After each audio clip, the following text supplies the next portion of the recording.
couple technical difficulties, but hey, I got them worked out. I just want to make sure y'all can hear me in the chat. Um, Tonight I want to talk a little bit. I like to stay focused on the brain. That's always my thing. Is because what I kind of realize is once they remove the whips, they went because they got smarter. And I think they got smarter because they understood that you can the best way to control the group is through the mind. And we say through the mind what's going on there. When I say the mind is stronger than the whip. So if I beat you with a whip or if I cut your hand off, either one you remember, for a long time. Because that's a physical damage that you got to deal with every day. So when you got to deal with that every day, you're gonna be constantly reminded what happened to you.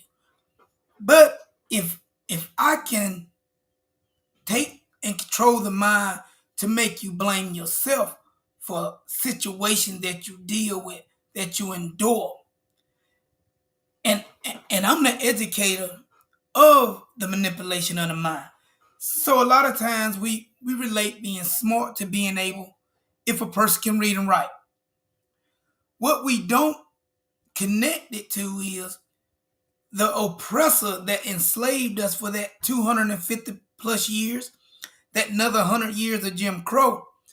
Is this oppressor going to free us? Is he going to give us the information that we need to be free? And I think we constantly got to remind ourselves of that. So whether that person has no college education or college educated, have the streets, have the degree, gave you the answer to true freedom. So if we could come to terms with no, it ain't happened, that means it's going to allow us to break that mental chain to obtain this freedom. And 100% I stand in solidarity with ADOS. I think the only way we can do this is through politics. And I don't think it, I know it. The only way it can be done, the only way that we can get a collective uplift is through politics. We got to be able to see it. So if we know the only way as a collective to get politics did is hold on 1 minute, I gotta is through politics, because that's the only way we can get a collective movement. And we can governize a group of people. So to me, what we got to be able to do, we got to look at policies, see the effect of those policies, and say, how do we galvanize these things as a block, a voting block, and get transformative power, political power that directly benefits the lineage of ADOS. And if we could do that, and it can be done, what we are exposing here in ADOS has never been done. We looking at things through the lineage, but also we kicking out grifters, and we being able to see a grift as a grift. We being able to see a do-for-selfer as a do-for-selfer. Prime example is, I was listening to Willie D video today. Well, not today. Yesterday I listened to it. So I guess Jay Prince's nephew got shot by the federal marshals. And they calling for black people to galvanize around this for Jay Prince's nephew. Now, first thing that came to my mind, because once again, this is ADOS thinking. ADOS thinking is, where have Jay Prince, where have Willie D been for the collective uplift of their people? I mean, I'm just asking a question because if I got to be part of the collective uplift for my people, Jay Prince ain't no better than me. Through the lens of ADOS, Jay Prince ain't no better than me. Period. Willie D ain't no better than me. We are all in this fight for a collective uplift. But because it was Jay Prince's nephew, Willie D saying, this is Willie D words. Willie D says that we know we supposed to love all family. We supposed to love all family. But we don't love all family the same. Now, as soon as I heard him say, we don't love all family the same, I knew right then this was some do for self bull crap here. See? Because in the space of ADOS, we believe and we know it's about collective. No one person is bigger than the movement itself for the collective. That means Willie D, Jay Prince, your nephew that got gunned down by the U.S. Marshal, ain't no different if it was my nephew. See? And they don't know that. So, being that neither one of them is doing no collective uplift, Willie D is selling us on nothing but doing shows on anything he can see to make the news. And he just floating anywhere it is. ADOS is keen focus on reparations and a transformative black agenda. A transformative black agenda. Now, if we focus on a transformative black agenda, and that's our number one thing, because we know that trumps everything, and we know that fixes everything. As a collective, Willie D saying we should be a little more focused on Jay Prince's nephew though, because he spread a little more love. So when I heard that, I said, hold up, you telling me Jay Prince's nephew should get more love because he spreaded more love? Well, I ain't seen him in no political space. I went and did my research. I didn't see him at no town halls. I didn't see him on the steps in Houston. I didn't see him on the steps of the courthouse advocating for nothing going on wrong in those black communities in Houston. What I did find out though, he liked cutting up a little rock. He liked toting guns. So what I came up with, he absolutely is a terror to the black neighborhood. And he don't believe in collective uplift, and neither do Jay Prince. See, and it's just like here, fixing the culture doesn't fix ADOS issues. Doing politics the right way does. That's the facts. That's the facts. And we got to be able to see these grifters. We got to be able to see people that hide behind. What I am doing is I'm pushing.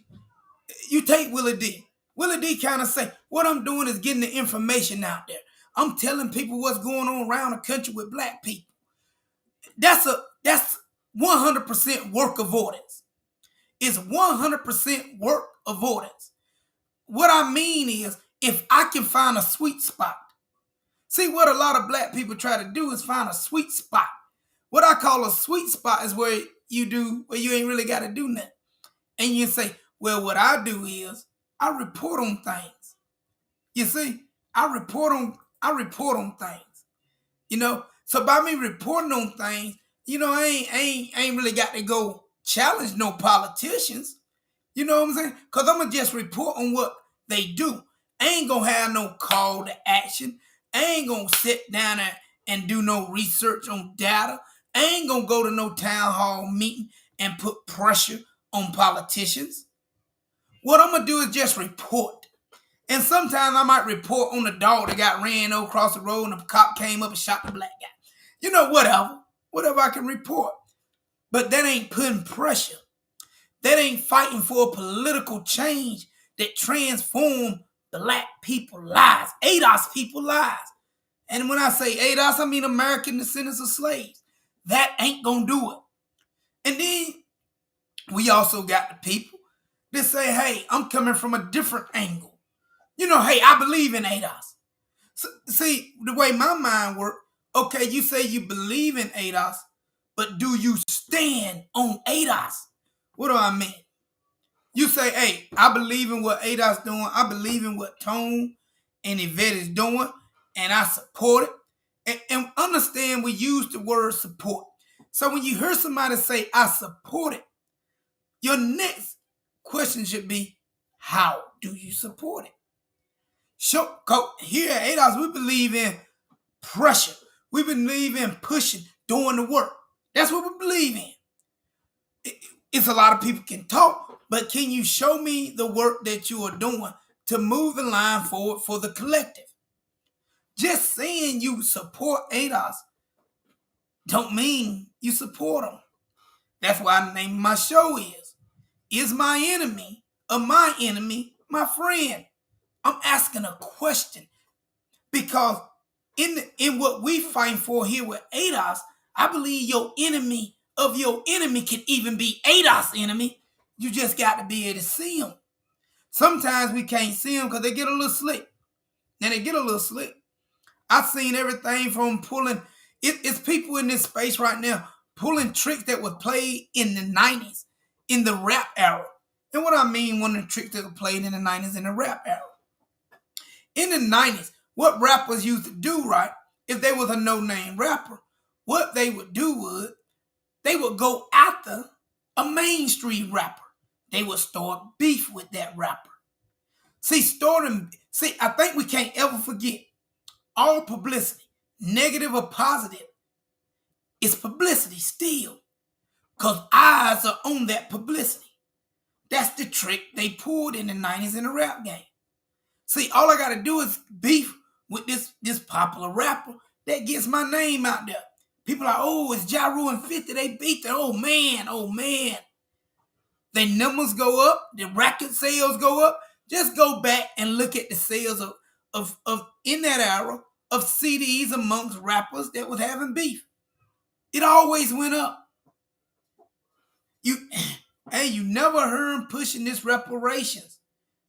They say they support, they don't push though. So we got to remember in this space, the same thing goes on. And sometimes they play on your enemy. What do I mean? Your enemy could be Boyce Watkins. It could be Willie D. It could be it's so many grifters. I can't go down the list, but it's a lot. What I'm saying is by you having enemies because you fighting the right way, which ADOS is fighting the right way, which means we generate a lot of enemies against ADOS because we fighting the right way. So when that happens, these enemies comes out. But sometimes an enemy comes out that lies in the underbush, in the undergrowing. Hard to see that enemy because they camouflage themselves. See, if you ever notice in war, what the enemy does not to be seen, they camouflage themselves. Now in this space, you don't have to actually put on the camouflage to camouflage yourself. It's a different way. You talk in support of. You say you stand in solidarity of. You say, I'm willing to definitely stand for them because they on the right path. But I ask simple questions. I think us ourselves must know what we expect in this space. And we must make demands of what it look like when you in this space and what it don't look like. And what we ain't going to sit around and listen to is you feed us drama. And drama is a very addictive thing. Because I don't know how many paid attention, but if you look at the new Will Smith, it's full of drama. Carl have turned into a straight up thug. Ain't the Carl I remember from the old Will Smith. But I think that tells us that drama sells. Drama sells, and it definitely can be a Trojan horse. It can definitely be a Trojan horse. So if drama could be a Trojan horse, and also we could slide right into propaganda that can hook people and draw them in and make them kind of let you camouflage yourself under it. So if you camouflage yourself under the thing that you already know is very addicted to a group, the group could get sucked in and don't know they're being sucked in. So what I say we must do is have demands. And without a shadow of a doubt, 100%, if those people we give our attention to ain't standing on a square like Yvette Carnell, how many shows have Yvette did and you ever seen her not brain the fire about politics, connecting the dots to politics? How many shows have you seen Antonio Moore do where he don't connect the dots to the data that leaks into our politics, how we should be doing it? So how do we hold them and say Yvette and Tone got to do it? They got to do it. They got to do it. And if they don't do it, we're going to have to call them out. But we allow other people to kind of grift in the other spaces. And what we tell ourselves is, well, this person can talk like Yvette and Tone can't talk like. Well, wait a minute. Is that person calling out any local officials? Is that person dropping names of people in their neighborhood, in their city council, their commissioner, they senator? If they dropping the names of where they went to a town hall and put pressure on them, and maybe call them out their name like, yo, this white cracker FM, you know what I mean? Is that being done? Because I'm getting a lot of pushback saying some of these people are from the street, William. Some of these people got a different way, William. They from the street. And listen, I respect the streets. Me, myself, I've been in the streets. I done did bad things. I ain't proud of it. I've done it. But I also grown from it. Also learned from it. And when I say I learned from it, I learned what I didn't want to be doing no more. Once I understood and learned that, hey, my position that I'm in come from slavery. The sharecropping my daddy had to deal with. My granddaddy had to deal with. So once I learned that dominated what I did in the streets. The thing I still use in the streets that still remains with me is the ability to read people and their hidden agendas by not allowing myself to get sucked into propaganda, drama, bootstrapperism. I know what fixes us because Tony and Yvette has taught me what fixes us. What fixes us is reparations. What fixes us is a transformative black agenda. I cannot tell ADOS Advocacy Foundation to go in there every day. These different groups with the ADOS Advocacy work their butt off, coming up with ways to do things, putting data on this web page, working for free, and allow somebody else to do work avoidance. I can't do it. And I don't think none of us should support it. That none of us support it. Even if their enemy is your enemy. If they ain't standing on their square in the space of collective uplift, if they're not doing it, you must hold them accountable. Because understand, some of the people with the ADOS Advocacy Foundation is working long hours and also taking care of home. So how do you look at yourself and say, I'm doing all of this and I can let this person in this space, I can support this person in this space that ain't doing it? Hey, anybody tell me when I'm wrong? The ADOS page says we looking for people to sign up, right? Don't it say we looking for people to sign up? So if you really believe in ADOS, show me where you went and signed up for the policy team, for the social media team. Show me where you have done this, cause you want to be boots on the ground doing the work. Cause to me, if I let you slide in this space, you just camouflage yourself, and soon I will be have to call you out. And people will be looking at me sideways saying, well, we got some tweets back here. You was retweeting this mess. So you saying this person's a problem now? I think we got to be able to see these people quickly before they stain a movement that's serious. You know? For the people that don't know who, these people in Cobalt are, they would think that they were a good organization for representation. This is exactly what they would think. But ADOS is pinpointing these people are a problem. And that's what's going to destroy the reparation discussion happening in California. These people. Now understand within this reparation discussion in California, some of those people used to be right here in ADOS. In ADOS, used to be part of it. What they did is try to, cause we got to be careful do for selfers.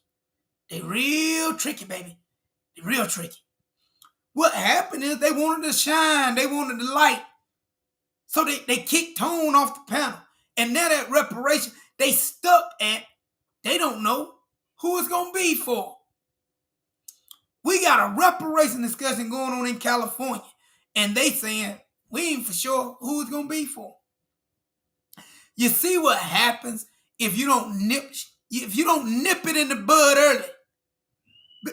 We should be 100% careful who we lift up. Yvette has said this. We got to be careful who we elevate. Because the person you elevate could very well destroy it all. So, what I am saying, one of the best ways we know who not to elevate is we say, what kind of political work are you doing? Like, I don't want to hear about who you beefing with. I don't want to hear about what you done took or Gavin. I don't want to hear about that. Even if that's my enemy. Good riddance to you both. Good riddance to you both. You know? Because to me, are you standing in the shoes of your ancestors with the work you doing? It is that money you getting from these followers. See, we don't this collection you getting from these followers. Or you out there using that money to form a political movement that if it ain't ADOS, that ties in 100% with the ADOS Advocacy Foundation. Are you doing it? Now, if we can sit and say the person ain't doing it, why should we be lifting them up? All for because their enemy is our enemy. But really, soon and shortly, they will too be our enemy. Because we already see the person ain't moving that way. Right? We can't afford to deal with people pushing work avoidance. If we're going to talk about people that do work avoidance, we got to talk about all of them. And we got to hold every one of them feet to the fire. If we're going to let somebody hide under camouflage because they say, oh, I support ADOS. Yeah, I sure do. I support ADOS. ADOS is a wonderful. That lineage, man. I'm ADOS. I'm ADOS. I'm American descendant of slave. You know what I mean. I support it. But I can't connect your work with your support. And you calling people out, you throw them, that ain't support. This is a political movement. We need 3.5% of our group to be with this movement. What we don't need is people coming in this movement that still got do for self tendencies, that still got bootstrapping tendencies. What do I mean by this bootstrapping tendency? Boris Wilkins been called out a lot, but he came out the other day and he made a statement that black people don't got no wealth. Now, how is it that ADOS, Yvette Cornell, she worked with him, she told him this, and I know she broke it down well because the sister is sharp. I know she broke it down well, but this man was still selling flashcards. He was hooked on bootstrapping. And we let a lot of people in this space that's still hooked on bootstrapping. When we already know the data shows, and Tone gives the data out all the time. As the comment here says, at this point, there should be no discussion about whose reparations are for in the U.S. from the U.S. government. Exactly. That's spot on. There shouldn't be no discussion. If it's one thing we have figured out, is who reparations is for. So you telling me you doing some work. Listen, man, we got to be able to see these people because this, what's happening in California, will happen again if we don't start detecting people early. And I ain't talking about not be willing to teach people. Yes, if somebody asks you a question, if we online, somebody asks a question about this, why you say that? I think you're supposed to answer. You should always be trying to educate because that's how we going to get to that 3.5. I ain't doing this show to cut nobody's legs out from under them, but we're going to have to cut some legs out from under some people. So if we got to cut legs from out some people, what is the process of cutting those legs out from under some people? The process got to be, why are you in this space? Now, once we ask that question and the person tells us why they are in that space, and we're like, well, that don't work. Here's some research. Look this up. Go research this. Come back and talk to me. I ain't trying to tell you what to do. I'm trying to say right now, inflation up 6.2%, man. Gas prices locking at $7 in some places, $5 in others. It's time to not allow nobody in this space that ain't willing to do politics. It's time to say to hell with anything but politics. It's time to tell people, if you ain't gonna do the politics, move on. If you support, come join a local chapter. Show us where you stored in your local chapter. You must be in this movement or against it. And just saying you support it ain't gonna cut it. It ain't gonna cut it. And I think it's gonna take the collective to be able to do that.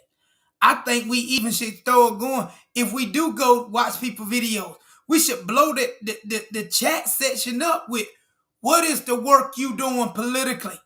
Like, I don't want to hear about your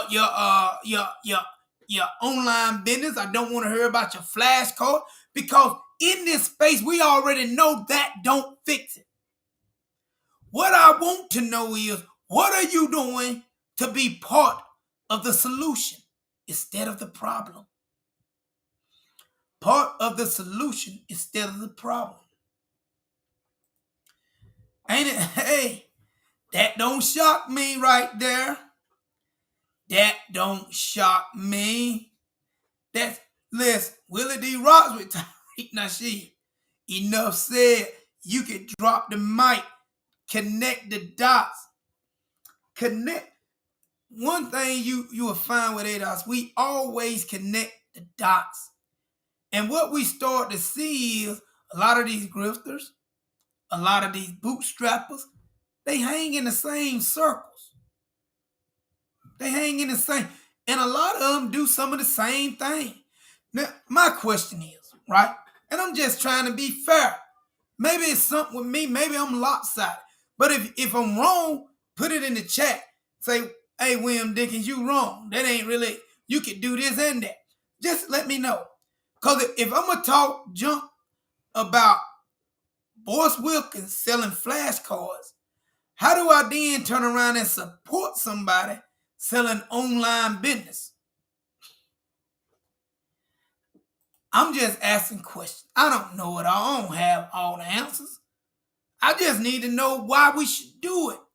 And if you could tell me in the chat, hey, I would gladly listen, try to make sense of it. But if you telling me it's a difference than me selling you a flashcard and selling your online business, please connect the dots for me because I don't see the difference. When we already know reparation trumps it all. Or if we're against the tough talk.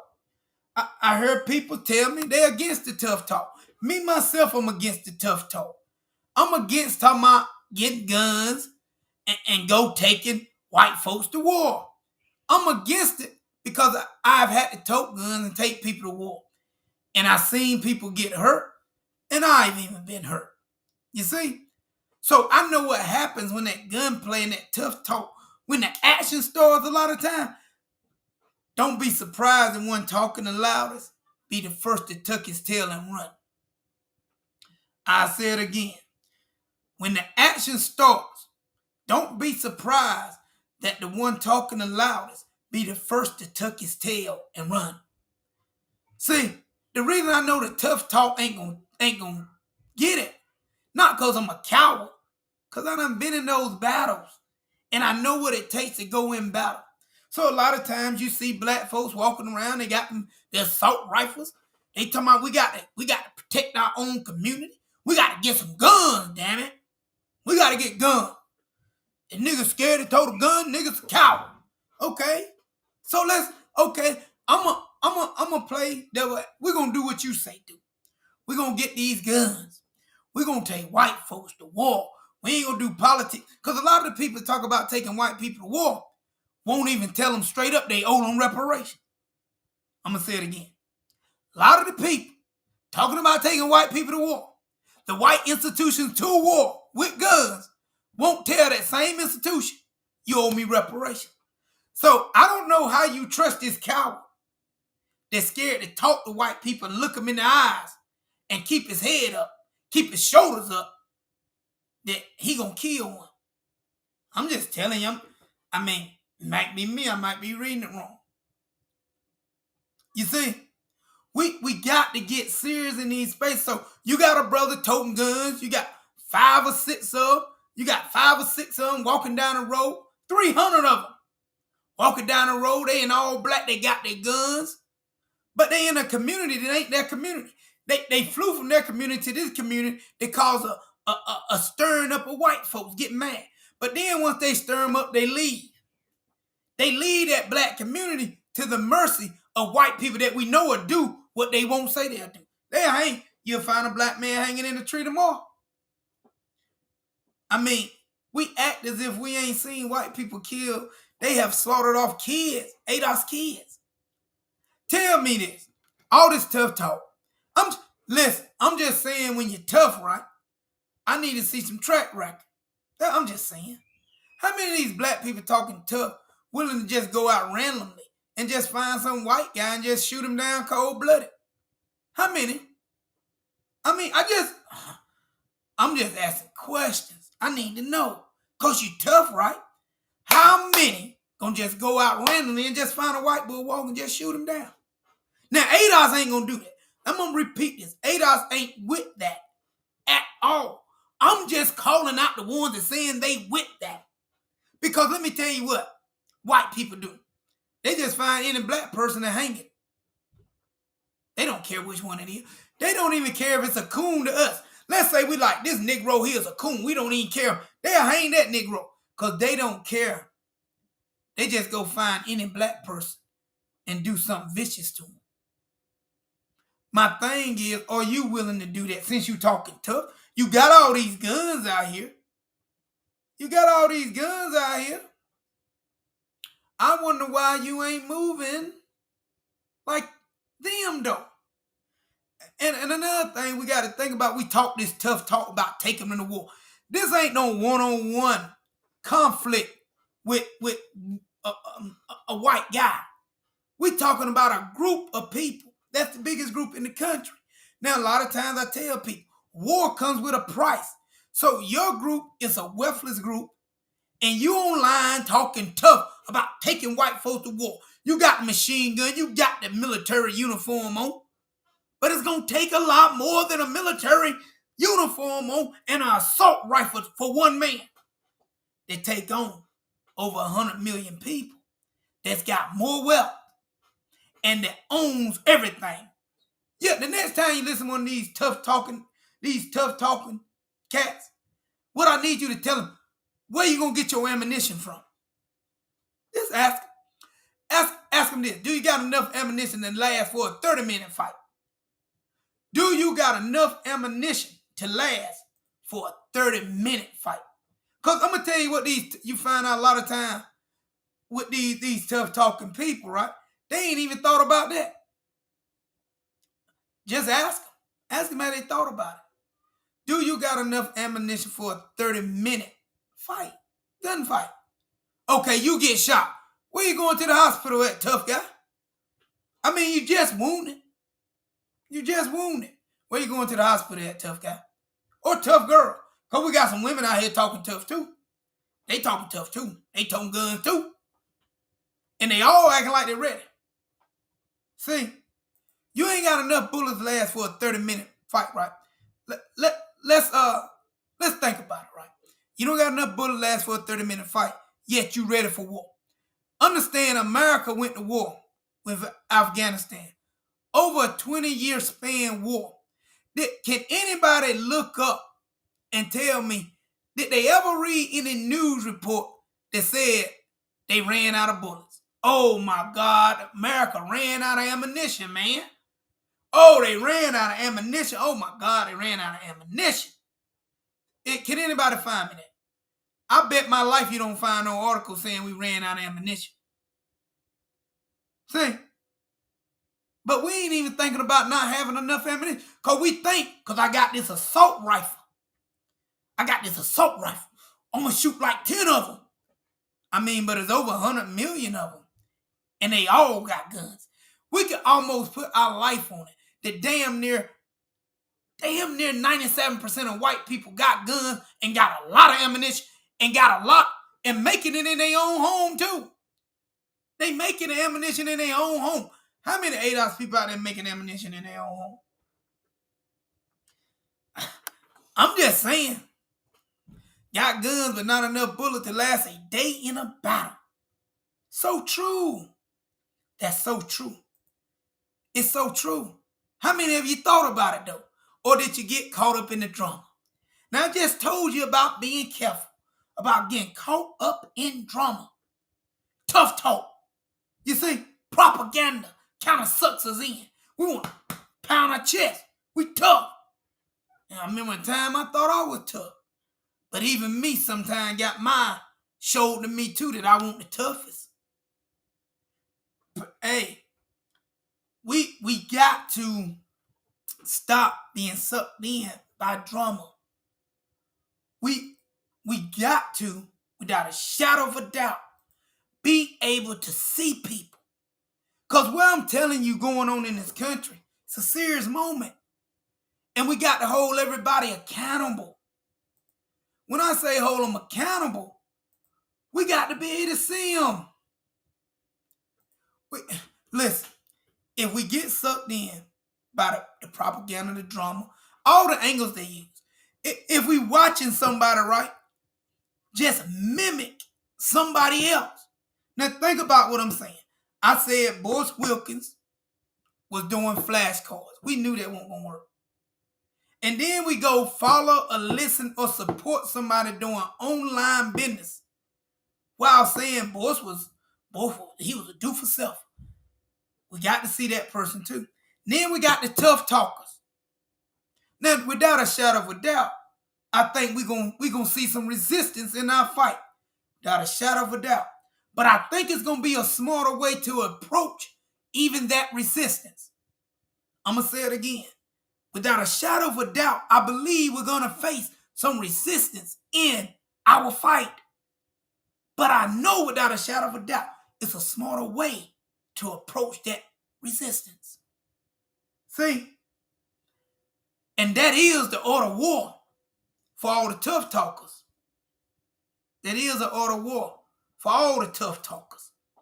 So if that tough talker don't understand that smarter way to approach this war that we in, you might just be following a lunatic that's on a suicide mission. And I don't know how much you're going to get out of that mission. ADOS is here for the long haul. We here for the long battle, not short term. That's why we always got to be educated. That's why we always got to be looking at people totally different than anybody else. See? That's why we got to be able to see when people just mimic other things. All of a sudden, then you toting guns. You taking pictures toting guns. What make you, Willie D, Tariq Nasheed any difference? See, I go back to what I talked about, the 90s rappers. The rappers in the 90s, that was the no-name rappers, what they would do to get a name for themselves is go after the hottest rappers. In this fight, this activist fight, what you're going to find out is we got people coming into this space going after the hottest activists at the time. I said again, you got people in this space that's going after the hottest activists. So that don't make them your friend. It just don't. Because they're already here for the wrong thing. They're not here for to do any collective anything. They're here solely for themselves. And you got to be able to see them.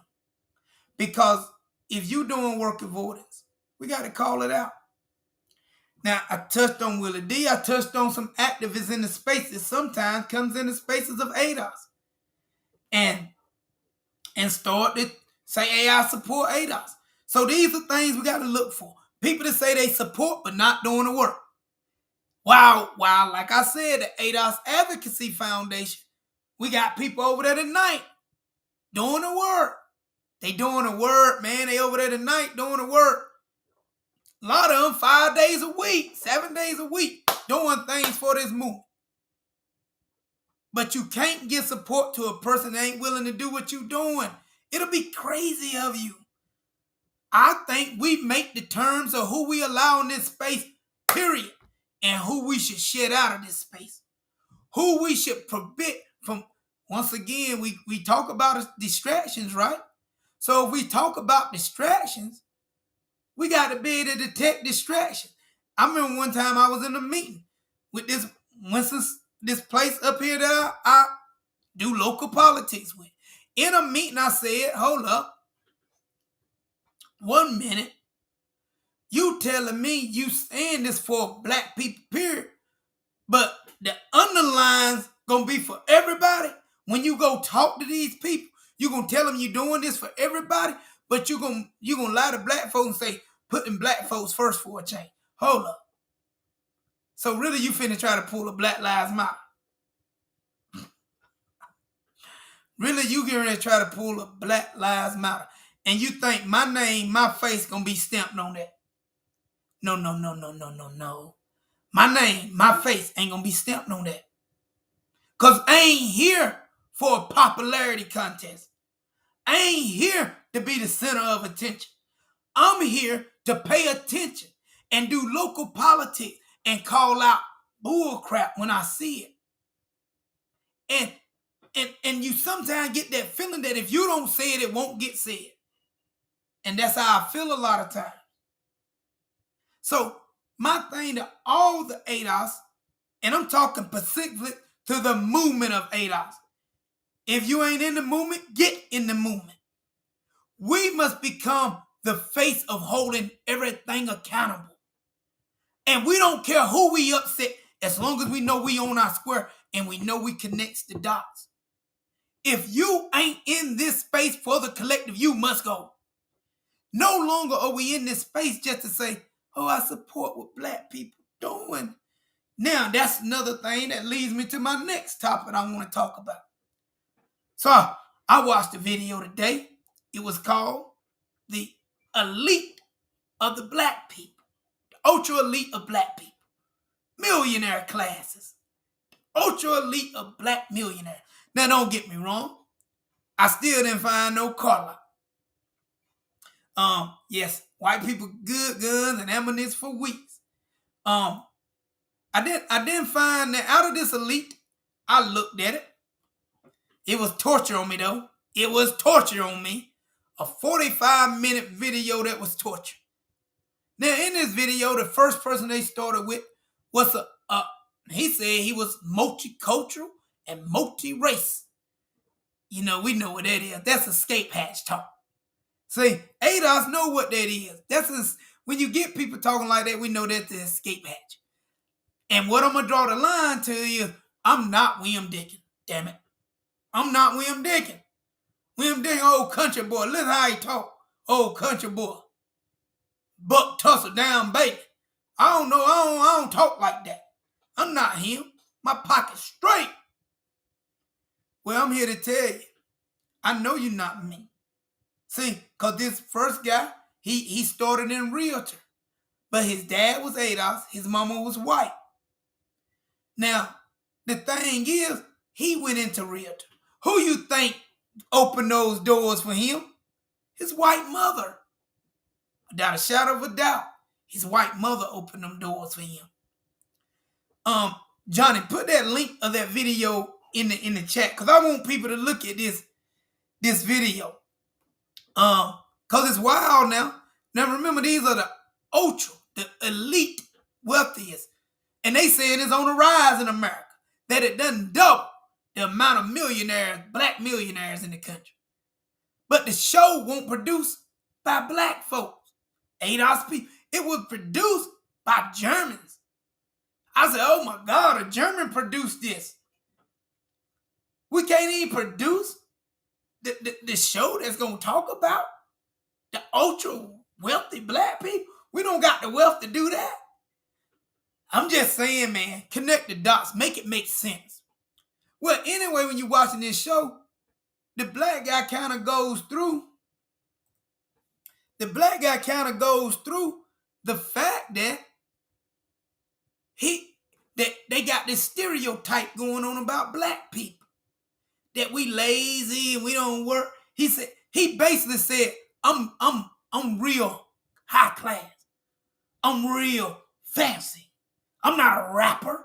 I'm not a basketball player. Right then, he separated himself from blackness. He separated himself from blackness. See? And he wanted you to know that I'm not like those Negroes that y'all idolize. That's not me. I'm classy. See? Look at my white wife.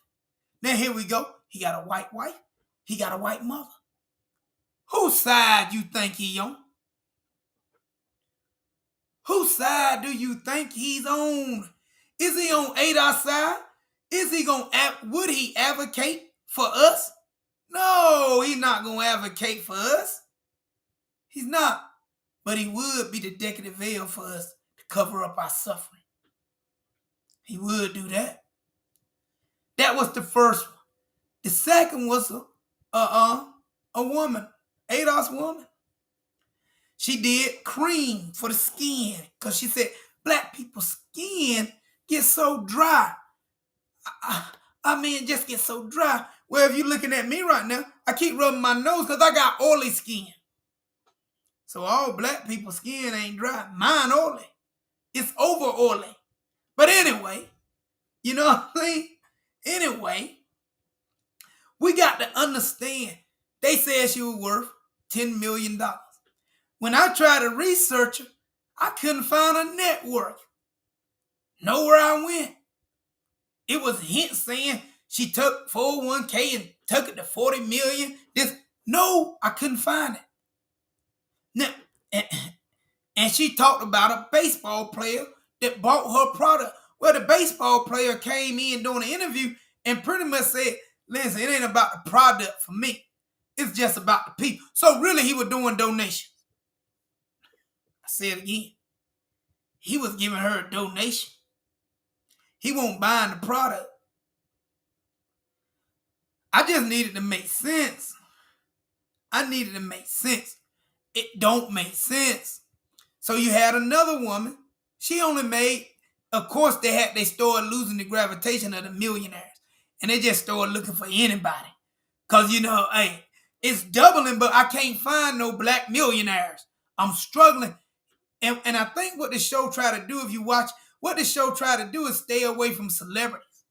They was trying to draw the narrative of regular black people walking around millionaires. But we know that ain't. Here at ADOS, we know that ain't the truth. We know it. We know who got all the baby boomers. We know the baby boomers got the biggest control. Almost 40% of the wealth is in the hands of baby boomers. And that ain't a celebrity. And that ain't none of these people right here.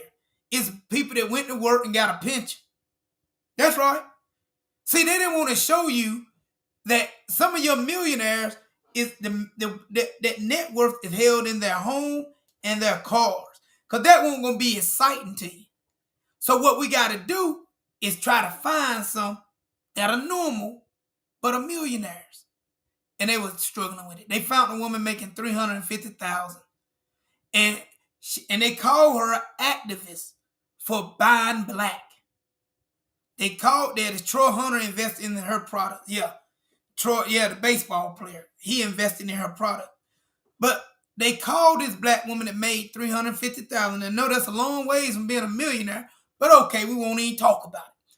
But anyway, what she did was she was an activist. I couldn't believe they used activist.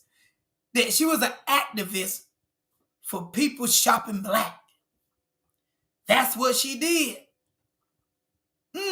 No politics. Even though politics affect businesses every day. We know it for a fact. It ain't no business that escape politics. Yes, the video started out talking about a growing black millionaire class that said it was 3%. That's what the video started out saying.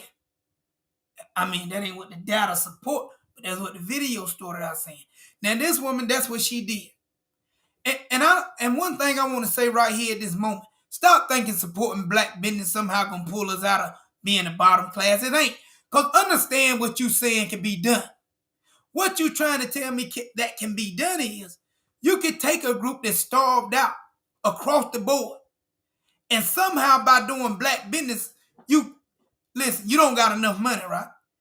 You trying to say if you took all of that, because I think we at 6 trillion now, you trying to say if you take all the 6 trillion and put it in the hand of one black person, it's going to help the collective? Or 10. If you take it and put it in the hand of 10, how does it help the collective? I'm just saying, people. Are we really thinking? Or once again, is buying and shopping black once again work avoidance? I'm just saying. Tell me. Somebody tell me. Because I see it very much as work avoidance. Because somewhere inside you feel like you doing something constructive for your group that really ain't. Killer Mike was up there talking about the black bank that he got the private investors. Hold up. Killer Mike say he got a black business, but he do have some private investors. I wonder what race of those private investors. I'm sure here at Ada, we can damn near guarantee they white. But he hiding camouflage. We talked about camouflaging. He hiding under black banking. The camouflage of black banking. We got to be able to see people. Because even with his banking, he don't have no brick and mortar neither. But he say we got money. He say we got money. But he don't got no brick and mortar bank nowhere. It's online banking. Heck, if you want to support an online bank, how about I do a website tonight and say William Dickens Black Banking. Put your money in my account. I mean, hey, if you just need to give up something. We got to be able to see the con tricks, man. And what I mean, we got to see it in every way. They showed another guy, this guy out of Atlanta. He was out of Atlanta. And this guy, he pretty much had kind of like Amazon storage place. He had no production line though. He had just a warehouse building. It won't no assembly line in there. It won't no production line in there. It was just tables in there with like 3 or 4 guys unpacking underwear that he done bought from China at wholesale. Like what I'm saying is, he didn't buy the cloth and material from a black manufacturer of cloth and material. He bought the underwear, already did the boxers, already done from China in a box. And he said he was doing business. See, and he hid under the camouflage of black Amazon. That's what he camouflaged himself under, black Amazon. See, to me, once again, we got to be able to see him. And if we can't see him, we get sucked in bound. He also did something at the end of his little... Well, another thing happened, because I think the show shouldn't have been called Black Ultra Elite Wealthy. I think it should have been called How You Can Throw Financial Shots at Black Folks and They Don't Get It. Because what you find is, this Asian lady was throwing shots. She even threw a shot at the guy that was mixed, that had the white mom and black daddy and had the white wife. She said, why did you marry a white woman? She said it. She didn't sugarcoat. Why? If black people are so excellent, why did you marry a white woman? And he said, because I'm multicultural and multi-race. I believe you marry anybody to make you happy. The dude that got the underwear from China, she threw a shot at him too. She said, well, them toothbrushes there say made in China. Is it a black Chinese? She asked him. She said, those toothbrushes are made in China. Is there a black Chinese? She was throwing shots like crazy at these black people. And even sometimes, she even threw a shot at the black girl that was supposed to be the black 10 millionaire. Said she worth 10 million. She asked her, why it ain't a lot of black people in this space? And the black girl looked stupid. She said, I don't know. I don't know. Well, see, that's where ADOS come in. ADOS, Yvette Cornell, and Antonio Moore has answered the why. We know the why. We know the why through the data. We know the why through political education. We know why it ain't many there. Because you are non-existent. And the truth is, you ain't doing real business. You basically buying white products, mixing them together, and you stamping your name on it. And telling me to buy it, under the camouflage of buying black. I'm just saying, you telling me to buy it under the camouflage of I'm buying black.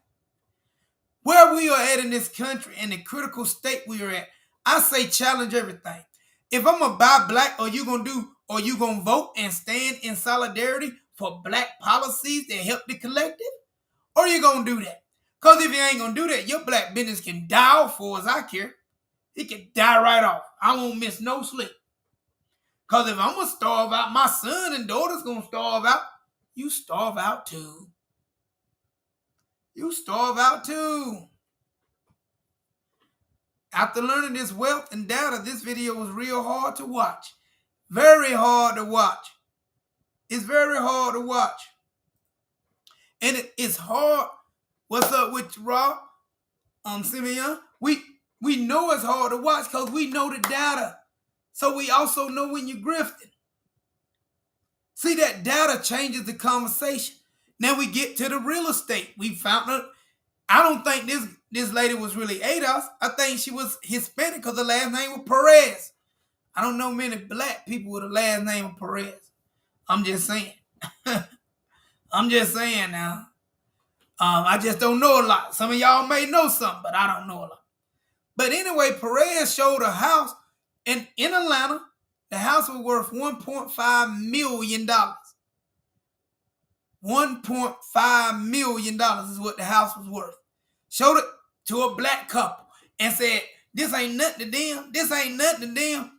They can do this and no problem. Then the black couple, what they did was they looked at the house. Let me tell you the job of the two black couples. They was far from millionaires. And they was far from getting approved for their house too. Because one of them, he was a financial advisor. Man, I wish I could put a picture up of him though. Because I don't know how he was a financial advisor. But anyway. And the other one was a social media celebrity. I didn't know social media celebrity. I want to know how you go about writing that on an application for a home. Hold up. I could go for a home right now. Because I'm doing social media. You see me? I'm doing social media. So could I go right now and apply for a home loan? And right on that home loan, part of my income is I'm a social media celebrity. I didn't know. I didn't. Can anybody answer that? I mean, can anybody answer that? Now you understand this woman got a donation. Her whole career is set up on a donation. And people telling us that, hey, that woman got a job. She can go to a house and buy a home off of being a social media celebrity. And they're going to take that as an income. Donations. They're going to take donations. Bro, you could be a contractor and find yourself in a pickle when it comes to buying a house. You can find yourself in a pickle being a contractor.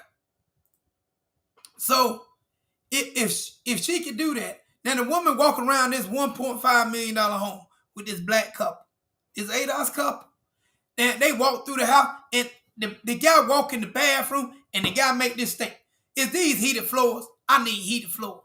I said, "Good God Almighty, boy, we got some daggone fantasy and some delusional junk going on right here." Now, after she showed them the house, they walk out.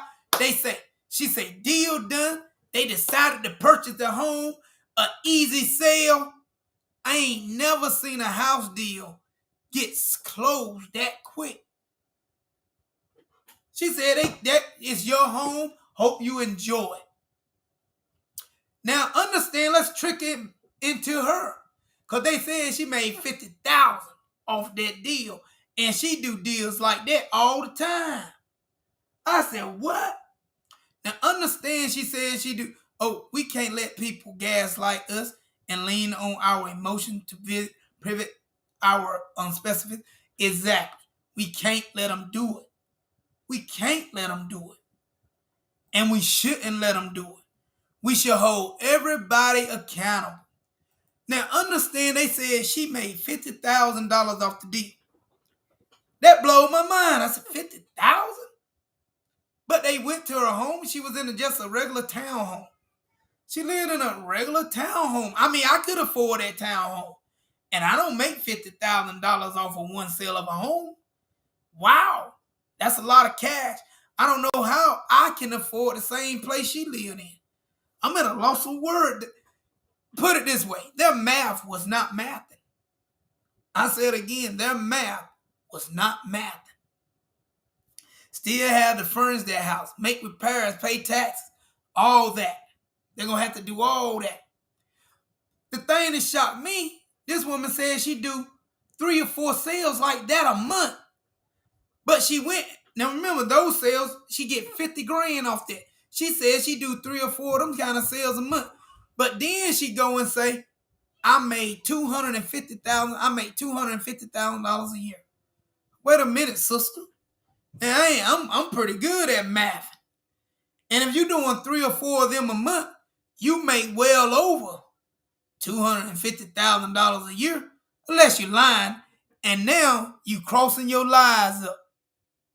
And I would have to say, I think she crossing her lies up, people. I think she got her lies crossed up, people. She couldn't keep them straight.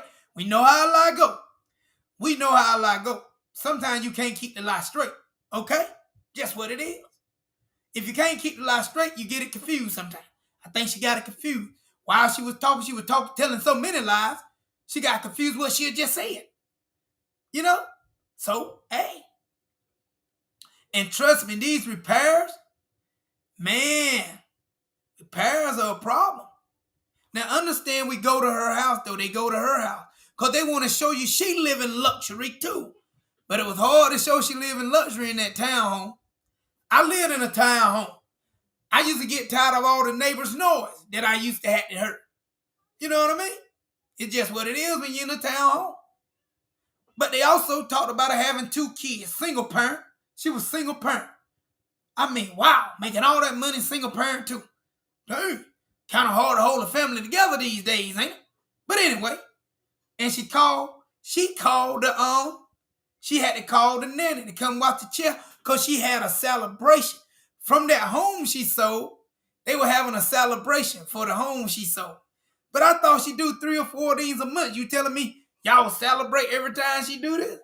Man, y'all doing a lot of party. Y'all doing a lot of party. But anyway, wait a minute, I like to forget something. Also, to her townhome, she said she was waiting for the driver. The driver would be there in 5 minutes. So the driver pull up. Guess who pulled up? An Uber driver. Man, I was expecting a limousine driver. Bruh, I saw Uber driver pull up there, bruh. I ain't no millionaires take Uber, man. I mean, that blew me away. I just didn't know people. I just didn't know. I ain't a millionaire. I could be wrong. Because I ain't a millionaire and I don't take Uber when I go nowhere. I drive myself. I got my own little car. It's runnable. You know what I mean? But just remember now, that check engine light come on, it'll mess my money up. I'm just being real. But she called her Uber to come pick her up and take her to this $1 million party, this $1 million gathering. And she said, this is where we network at too. This is Black Excellency networking. She said, everybody in here is millionaires, doctors and lawyers. She stamped them as doctors and lawyers. Now, listen, I don't got no doctors and I don't got no lawyers in my family.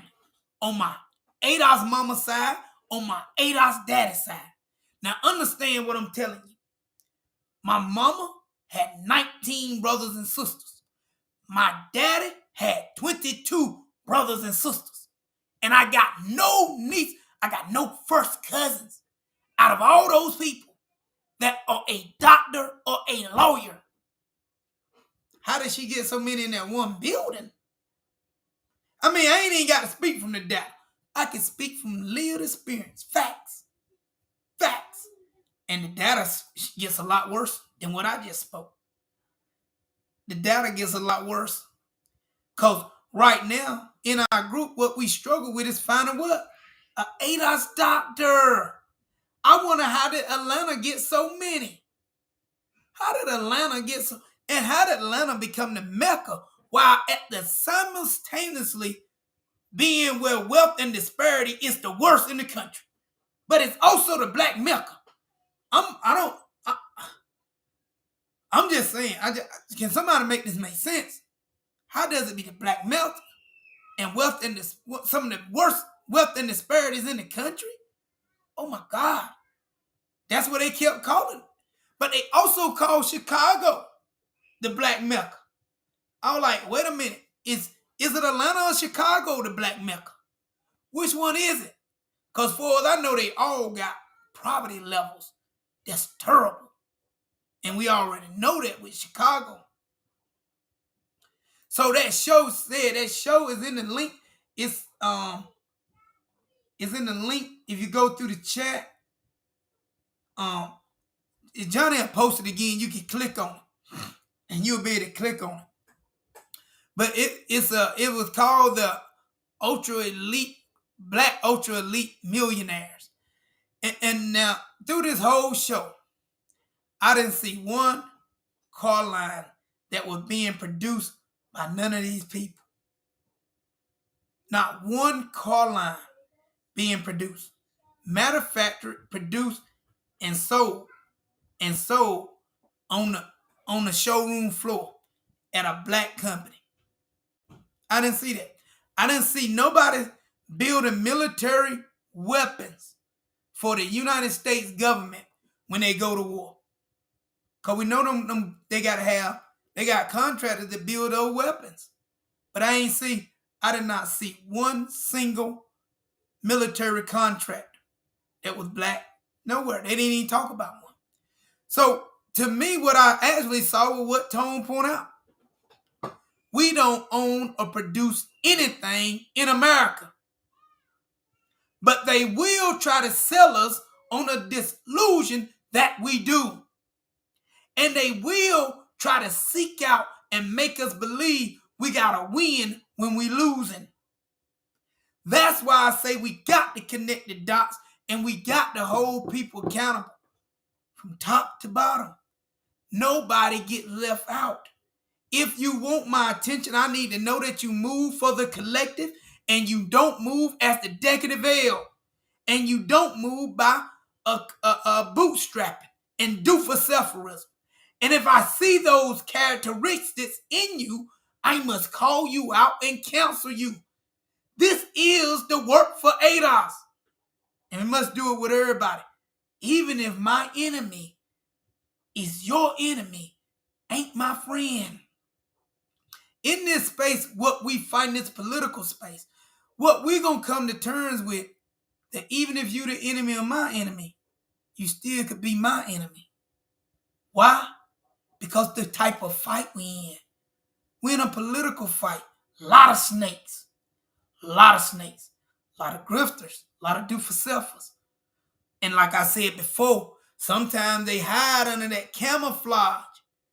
And in this space, the way you hide under the camouflage is you start calling out people's names that might hold you accountable. You say, I support ADOS. I stand in solidarity with ADOS. While at the same time, tearing down ADOS.